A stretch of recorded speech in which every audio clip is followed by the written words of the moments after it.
Hello indie game fans, the Steam sale encompasses games of all shapes and sizes, so here's a look at games from developers that are not quite AAA but not quite indie either, with prices decreasing as the list goes along, beginning with Lies of P, a game which came out of nowhere and prior to launch did get criticized for its similarity to Bloodborne. However, post-launch, people, and especially Souls-like fans, have really taken to the game, which might be a result of Bloodborne PC not being available and Bloodborne 2 seemingly not being in the cards anytime soon. This is a reimagining of the story of Pinocchio set in the Belle Epoque era, so the French history influence is strong, where you play as a puppet caught in a web of lies. Praise has been showered upon this title, with some claiming it to be the best non-FromSoft Souls-like game, so make of that what you will, and at 40% discount is a good time to pick it up. Speaking of Souls-likes, 2023 was a fantastic year for the genre, with Remnant 2 being the title of note here. The original Remnant from the Ashes was a fascinating title since ranged weapons and guns were a central part of that game, which you think would have trivialized the stamina-based combat, but yet they managed to make it work, and somehow the sequel has surpassed that as well. The most interesting part of this game is that the world has some sort of procedural generation, so you don't exactly get the same playthrough in every run of the game. And add to that secrets which allow you to access different areas, and you have quite the curiosity. The final boss is something to behold and seems like it would be best with friends. Again, not the typical Souls-like experience, so for something different, give this one a go. Here's a fascinating entry that you might have missed, since Alien's Dark Descent is an original story set in the Alien universe and is a real-time squad-based tactical shooter RPG. You control a squad of soldiers and have to stop a new xenomorph outbreak, strategically coordinating attacks and abilities to take out the enemy while keeping your squad safe. I know there's a rift between people who think that this should be a horror franchise versus the ones who think it should be an action one, but this game does the IP justice and is worth a play. Okay, hear me out here.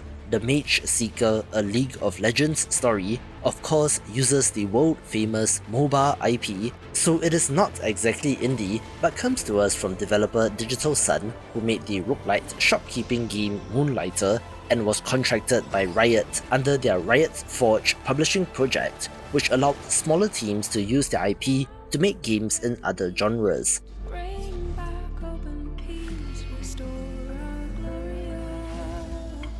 While Riot Forge has since shut down, the games which came out of that are actually pretty good, with this pixel art action-adventure RPG being worth a play.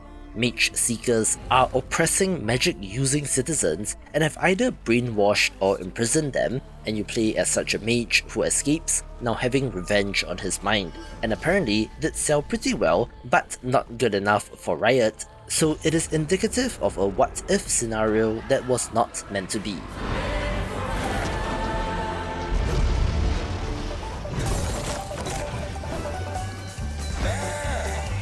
Here's a wacky physics title, since the second entry in the Goat Simulator franchise, Goat Simulator 3, is the follow-up to a game which pretty much went viral, and while the sequel is more polished, it hasn't been as popular, but that doesn't mean it isn't good. You're exploring an open-world sandbox, doing goat stuff and causing chaos, with up to 4-player co-op, which seems to be the way that the developers want it to be played, but can still give you a couple of laughs in single player. There has been an impressive amount of post-launch support, such as free festive updates and paid DLC, so if you want to go back to 2014, maybe give this a go. I can't help but notice that many of these structures are not strictly functional. There's a sense of aesthetics, of beauty here. I'm always not quite sure where to place this, but the first-person puzzle game, the Talos Principle 2, is made by Crow Team, which I believe has been acquired by Devolver Digital, the indie publisher that was once valued at $1 billion, so yeah, I don't think it counts as indie anymore. But if you love puzzle games, this is a no-brainer. They recently released a paid DLC with 3 chapters, which serves as an end to the story, with this being very good, so 50% off is great.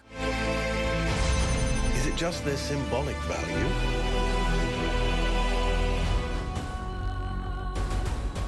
A perhaps more controversial title on the list is Steelrising, a Souls-like RPG from 2022 that perhaps is better than it has any right to be, coming to us from developer Spiders, who has a reputation of making cult classic games like the Technomancer and Greedfall, which were a little rough around the edges and have their issues, but those people who love their games really do, and such is the case here as well.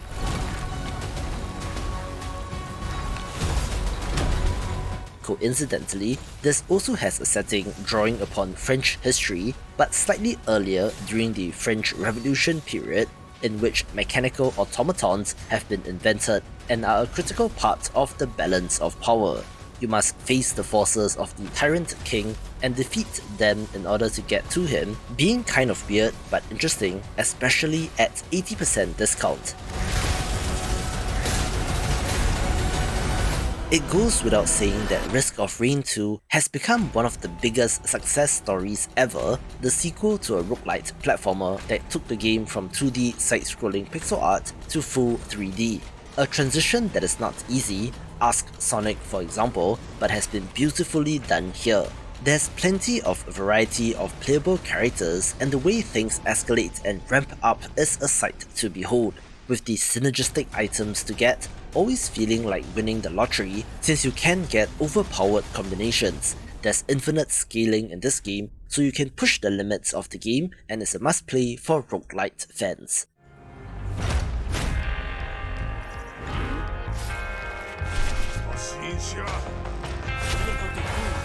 Another company that looks very indie is Play Entertainment, of Mark of the Ninja, Invisible Ink, Don't Starve and Oxygen Not Included fame, but they are fully owned by Tencent even if they are allowed to run more or less independently. They tried their hand at making a Slay the Spire style roguelite deck builder in Griftlands, which was surprisingly well made, with the sci-fi theme being neat and even gamifies conversations with NPCs into a battle system with their signature gorgeous hand-drawn art, and is for fans of the genre. Here's an awesome release from 2021 named Journey to the Savage Planet, a first-person Metroidvania which is fairly linear but does have fun upgrades, traversal and even a sense of humour, and is at a huge discount, so pick it up. Watch this video for more Steam sale picks.